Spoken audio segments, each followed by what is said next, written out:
Welcome back, team, to the Tennis Culture Podcast. Again, sorry for the hiatus. I feel like when you start every email with, so sorry for the delay, it's been a crazy week. Well, that's how I start pretty much all my emails. Pretty much every conversation, isn't it? All of these podcasts are like, sorry for the delay, it's been a couple of weeks. I feel like we're just a couple of week kind of podcast. We need to get back into regular routine of weekly podcasts, but... Especially when there's so much going on. There is. We're just so busy. That's a bad excuse. We'll do better, guys. Absolutely. We will do better. Mm-hmm. Thanks for listening. Tennis Culture episode, whatever. How you doing? I'm doing great. I'm looking forward to this one because this is we got a request for this subject. Yeah, we're going to tie in with a bigger one. Yeah, we did. Really cool. We got a few people reaching out to us, and we put the question out: what you guys want to hear on the podcast? And one of them was involving ranking. So what we want to do is, for those of you who aren't aware of how the ranking system works at the top end with the ATP and the WTA, we kind of want to just have a little breakdown there because there is a moment of history going on at the moment. That's a moment of history going on at the moment. Well, that will be coming up soon, at Wimbledon. So with the whole thing with Russia, Russian players not being allowed to play in Wimbledon, there's a follow-up controversial situation that has come where players are no longer going to be earning ranking points. Now, Correct. For those who understand how the rankings work, good, but this is how it works. You basically can get a certain amount of points by winning a Grand Slam or a certain good result. That obviously reflects your ranking, and your ranking reflects your entry into other tournaments. And so every player is chasing points, prize money, opportunities to play, results, basically. Yes. And so now that component of that Wimbledon, for the first time in history, is taken away. Well, not in history, but in terms of the modern age. Yes. No more ranking points for Wimbledon. It's an interesting one. It's a follow-up of the no Russian players or Belarusian players allowed. Now they're taking away ranking points. People are calling this the world's biggest exhibition tournament. Yeah. Because it is just for prize money. Do you think that it's going to lose a bit of its appeal this year? Do you think it's going to be a bit more of a quiet Wimbledon? Not because of the points. I think because of the Russian and Belarusian players, it's going to create a bit of a strange feel. Every player holds Wimbledon at such high regard. I mean, didn't we rate it a long time ago as 4 times better than the French Open? I think so. Yeah, we did actually. Yeah, we did actually. You check the recent results on that one. But yeah, so I don't think it'll take away from that because of the points. I do feel bad for the point situation, but because of the Russian and Belarusians not being there, some of the high-rated players, I think that's going to be a bit of a sting. It is funny. Some of the players were obviously upset about the Russian and Belarusian players not being able to play. And then so Wimbledon's turned around and said, well, okay, so it's fair, let's do no points. And now they're complaining, well, now we're not playing for points. I feel like we're also in an age where we are. This is a very new and weird world at the moment. We are just coming off the back end of a pandemic. There's a current war going on where countries are invading countries. We can't expect that everything is going to stay the same all the time, correct? Can we? No, we can't. We change. We had rules and regulation changes at the Australian Open, and it was a national news when Djokovic got kicked out for vaccination, whatnot. Yeah. A whole bunch of people slammed the Grand Slam itself, saying it was messy, it was unprofessional, they'll never go again. Now with Wimbledon, people are doing the same thing. I think we're a little bit, I don't know, are we a bit blind to think that we can just expect that the tournament to run so smoothly when there's so many more things, bigger life things going on outside of it, and just expect that the tennis world should just stay normal? Is that weird of me thinking, or? No, I don't know. It's tough because, these players are not related to they represent their country, but how much are they connected to their country? I mean, we could talk about this all day, and like we said last time, we are not experts on this department. No. But we are just not, we're standing in the middle going, we see both sides and don't like it. We don't like this new direction that's been taken because we feel it's unfair to the players, but it's right by the tournament. It's tough, man. But the bottom line is, it's just tennis. I mean, in relation to the big deal that's going on, like you said.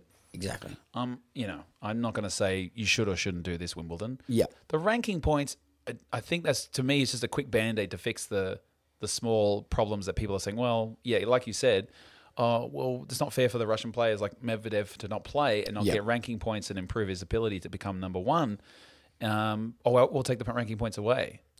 All right. Well, let me ask you this question. Is there an asterisk next to the name of whoever wins Wimbledon this year knowing that they didn't have to beat a complete field in 30-odd players not being able to play? Is it like the NBA bubble when the Lakers won the title and they won it within the bubble? Some people say, oh, there's an asterisk. That was the COVID year. LeBron and the Lakers and a lot of hardcore basketball fans or basketball players will say, no, it's quite the opposite because they had to go through even more tough times to get through it.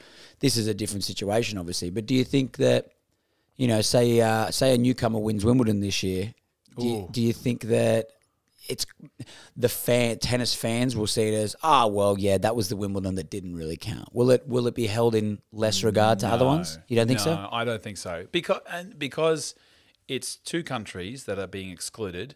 Russia, from a point of view of 2 in the top 10 on the male side, and the amount of Russian women players, dude. Are you kidding me? True that.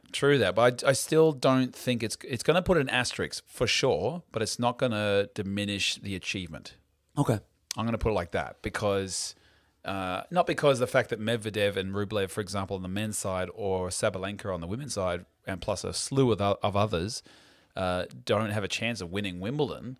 But if you were, was there an asterisk on Nadal's Australian Open for winning the Australian Open without Djokovic because he got kicked out? No, good point. But that was one player.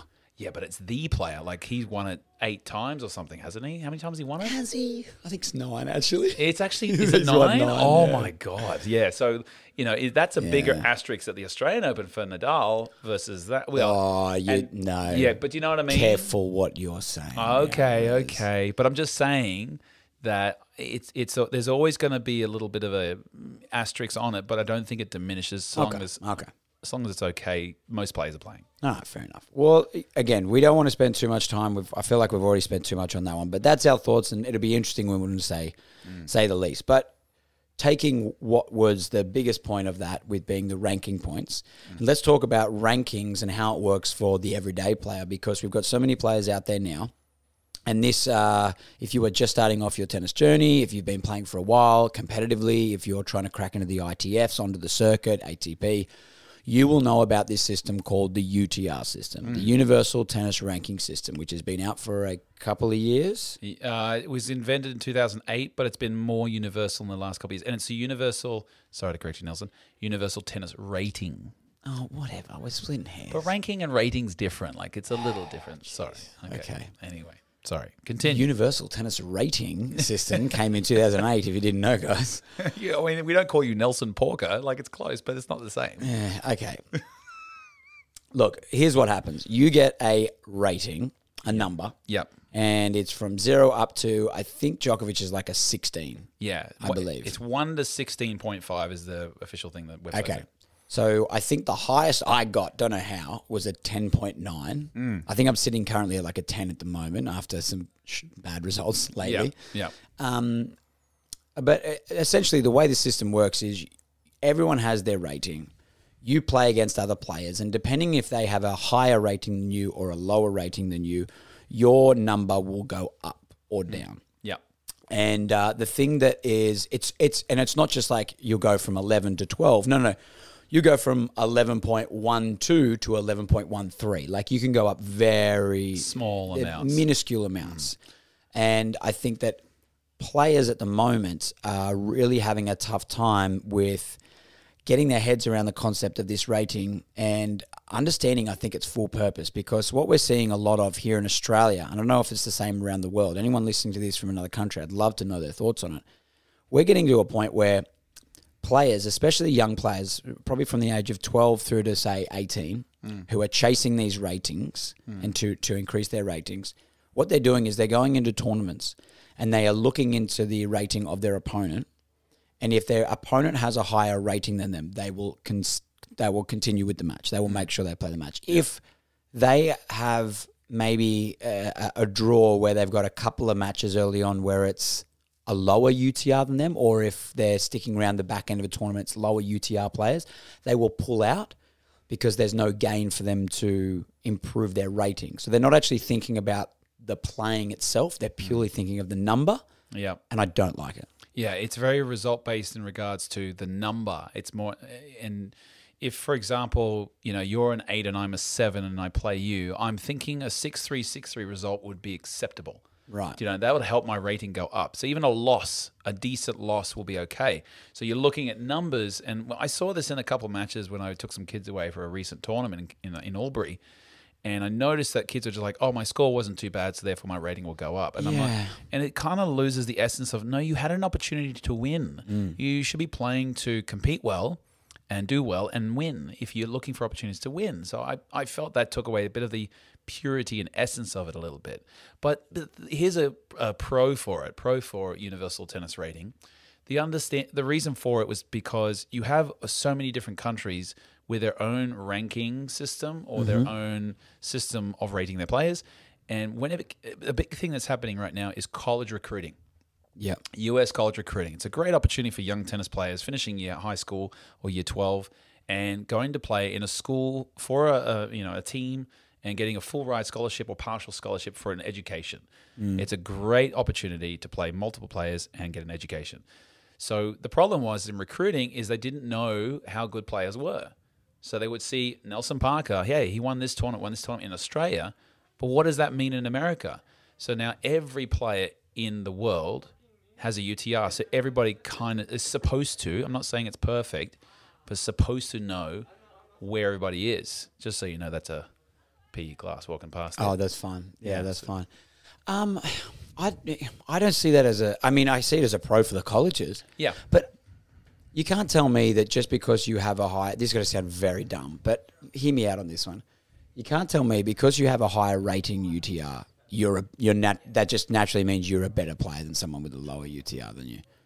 You're not getting the best players. You're not, because here's my thing. Players are dodging lower ranked UTR holders, and they're not learning the skill of, okay, how to defeat somebody who might not be at your level. Because as we all know, everyone's got a game style that they play really well against, and everyone's got a game style they play quite horribly against. Yep.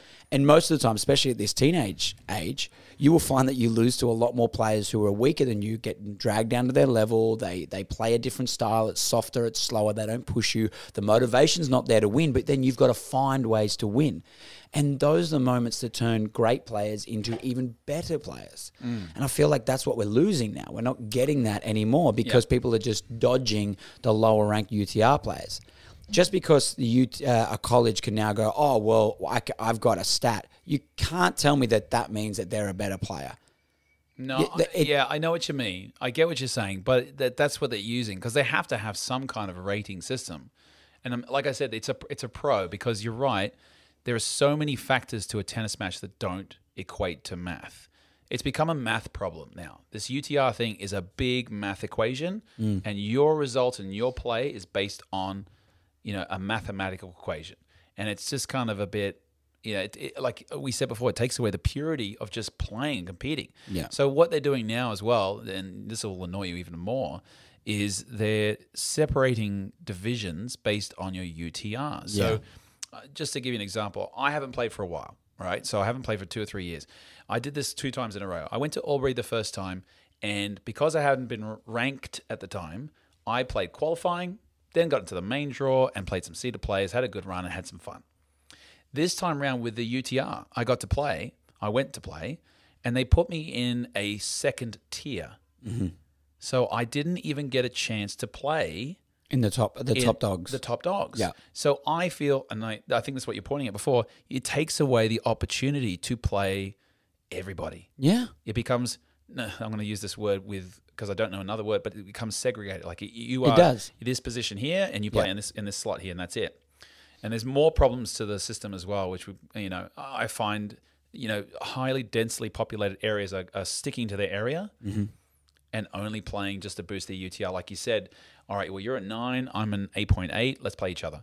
Yeah. And then just keep playing each other, and keep playing other guys in the group, and that's it. And they build it up that way. And I don't like that either. No. One of the things about the UTR, and I understand the reasoning, one of the other reasonings that especially Australia wanted to bring this UTR system into play was because they wanted to stop those people chasing points with the original AR, Australian ranking. Yep. Now, with the Australian ranking system, Yep. you know, a couple of years back, it was you would get X amount of points for winning a tournament or doing well in certain rounds of a tournament. Yep. And each tournament had a level, gold, Correct. silver, bronze, whatever it was. Yep. So Yep. you go away to a gold, you win, it's worth, let's just say 100 points. Yep. You go away to a silver, you win, it's 50, blah, blah, blah, blah. Now, what a lot of players were doing is they were looking who's in the draw and maybe going, hey, there's a gold in Rockhampton, and there's not many players playing it. Yep. I'm going to travel up there and I'm going to play it and I'm going to win it. Yeah. And people were hunting out these tournaments. Yeah. People didn't like that. My question: Why? What's wrong with it? I What agree is with you. wrong Yeah, with I don't see a problem with it either. Here's the reason why they didn't like it though, Nels, is because there's this whole new other thing too called national development squads or national academy squads, right? And they're sponsored by Tennis Australia. And what happens is if you are ranked in a certain area in your state or the country, you get these assisted programs with these head coaches. Okay. And so if you got, for example, we'll go two guys, right? Two 15-year-olds. One 15-year-old's played a couple tournaments locally, had some decent results, but it's ranked about 60 in the world. 60 in Australia. Sorry, not in the world. 60 in Australia. Then you got another guy who goes and travels to Rockhampton and goes to Darwin and goes to all these remote areas and finds these tournaments and gets more points and is ranked 35. Yeah. But head to head, those guys, and again, I know you look at me like, oh, this is okay, it's totally fine. But their head to head is the 60 is beating the 35. He's better than the 35, but the 60 doesn't get the program. Okay, but why is the 60 not traveling as well? Who's hungrier in that moment? Who in that system is doing more work to benefit their career as a tennis player? That. Could the be person traveling. Could be a financial thing. Could be an opportunity to play. So it could be trying to help out the country areas or the country people who are. Okay, I can know you throw that in there, but there's no way in the world we brought in this UTR system to help out those who are financially. No, definitely not. I know. No, I'm just referring to that point. Just the fact that they're trying to find a system that doesn't favor hunting. But the problem is, I say let the players hunt. There's nothing wrong with hunting. Exactly. At all. I agree with you. Let them hunt. Let the kids hunt. Let them hunt. But it makes sense. Like if you, I understand the financial backing and supporting of it. Yeah. And in that sense too, it's up to us as coaches. Coaches Australia-wide have to do a better job of recognizing those talented players who might not be in a financial situation that they can go and travel, and you need to create systems or groups or environments, communities that those kids can still thrive until they get an opportunity to prove themselves on a bigger stage.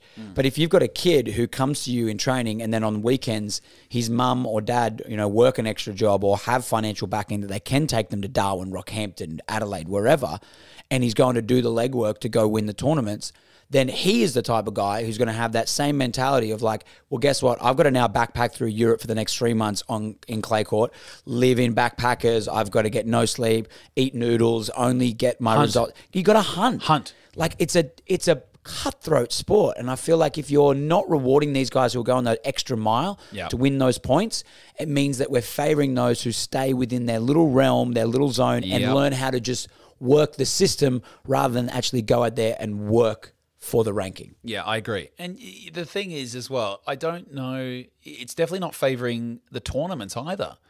Remember we went to Albury? We used to go to Albury every year. And we love this particular tournament, which is on the Murray River, the border between New South Wales, Victoria, and Australia.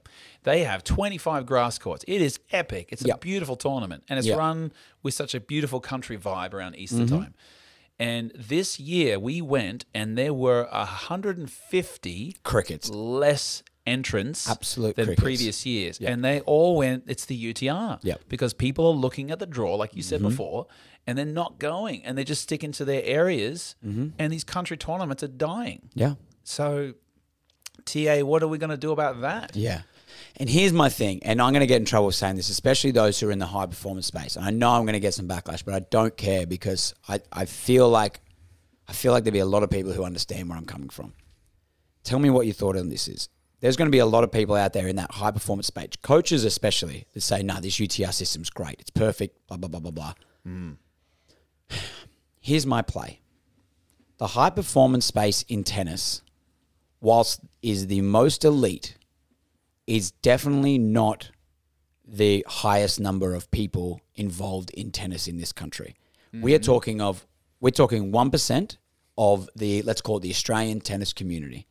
Now, that 1% that is at the top of their game, going out to tournaments, becoming UTR players, going into ATP, they are very important, extremely important. But you are not more important than the rest of Australia, the recreational players, the players who go out on weekends, the players who spend their hard-earned cash on coaching sessions, cardio sessions, group classes, go away to family trips, go away to these country tournaments. You are not more important than that community. That community is not more important than high performance, but the high performance is not more important than that community. And they act like they are. They act like because they're better players and they're traveling the globe and they're getting global recognition and cracking the ATP, WTA, they act like they are better than the remainder of the community. So what does Tennis Australia and these other governing bodies do? We favour those at the higher end. Rather than spending more time, resources on the communities like Albury. I know we keep saying Albury, but again, this Albury tournament, guys, we're talking about, it's been run for over 100 years. It's a family event on real grass courts, and so many people go down there and love the 4-day event. It is huge. And if you say that there's no money coming in from the recreational space, well, okay, think about this. How many high-performance players are giving money to Tennis Australia when the Australian Open's on? How many are becoming spectators? How many are signing up for Tennis Australia memberships? How much are spending on Australian Open merch, tickets to Rod Laver Arena? No.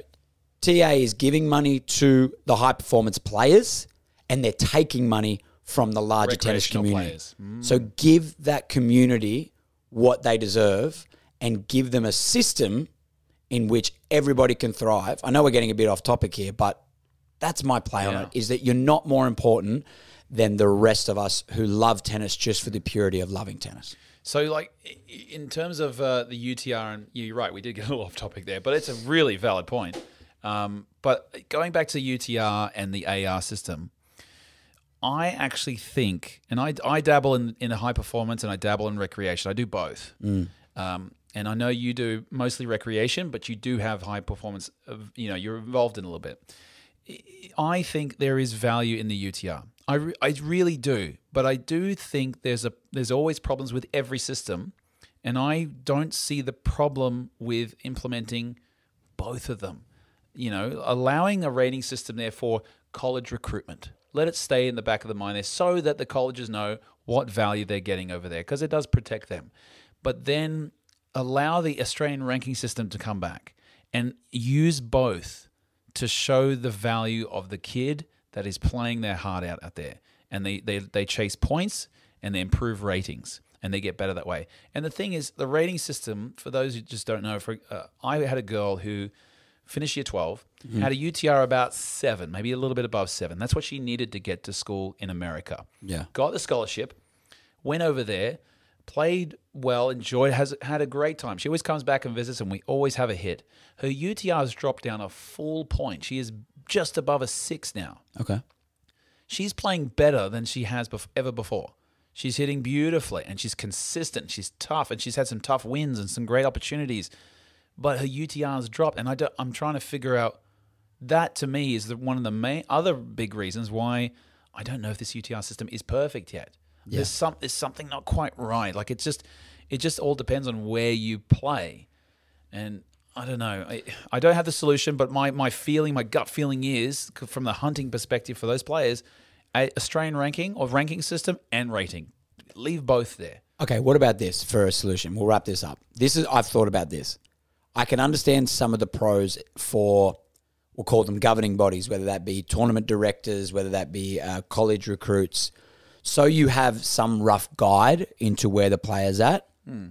We keep that system. But only these governing bodies can see the rating. Ooh, okay. Yeah, so for instance, you're a kid and you can't see, actually, you know what? You can see your rating. But you can't see anybody else's. Yes. So you can log in, you can check your rating. Say you have a rating of 7. All right? And you're like, okay, my rating's 7. My goal is to get it to 8. All right, let's go play a month worth of tournaments. You go play a month worth of tournaments. Regardless of who's in front of you, what are you doing? You are giving everything. Everything. On the chance that that person might be higher ranking than you, they might be lower. You don't want to. You don't know. You don't know. You don't know. I like it. Yeah. So therefore, you come back in a month's time, you see your ranking. Oh, I'm a 7.9. Been doing the right thing. Let's go. Let's go work harder again. Because that's the problem, is it's the visibility of the other person. Exactly. Yeah. So it shouldn't be visible to other people. You shouldn't be able to see anybody else's rating, but you see your own, and that's your driving force. Because, I mean, the age-old saying is like, you're only out there competing with yourself. And it's true in this fact. You got to go out there and you got to do better than you create that atmosphere. Creating that atmosphere. Yeah.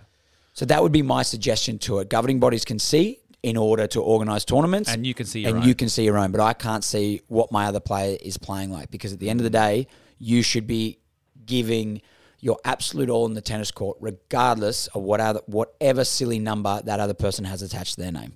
Yes. Or valued number, whatever you think. Yeah. Yeah. That's a good call. I like that. Thanks, Rez. Yeah, good way to end that one.